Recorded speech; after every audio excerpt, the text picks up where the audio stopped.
আসসালামু আলাইকুম। আশা করি সবাই ভালো আছেন। আমিও ভালো আছি আলহামদুলিল্লাহ। চলে আসলাম আজকে সাফওয়ান আমি একটা ছাদের ট্যুরের ভিডিও নিয়ে।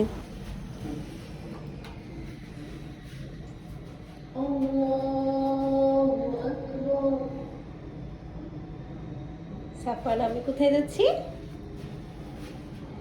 ছাদে যাবো আমরা এখন। সাফওয়ান কোথায় যাবে? ছাদে যাবো বলো। আমরা লিফট থেকে নেমে পড়েই ছাদে চলে আসলাম। ছাদে এসে দেখি এত সুন্দর ওয়েদার, এত ভালো লাগছিল দেখতে, কি আর বলবো। আর এত সুন্দর সুন্দর গাছ দেখেন আপনারা, এখানে সবজি গাছ, ফুল গাছ, সব গাছ। আর দূর থেকে এখানে ফ্লাইওভার দেখা যাচ্ছিল, অনেক গাড়ি যাচ্ছিল, এগুলো দেখছিলাম মা ছেলে। আর দেখেন ফুলগুলো না এত সুন্দর। এরপর আমরা এখান থেকে নেমে চলে যাচ্ছি। বাই বাই দিয়ে দাও।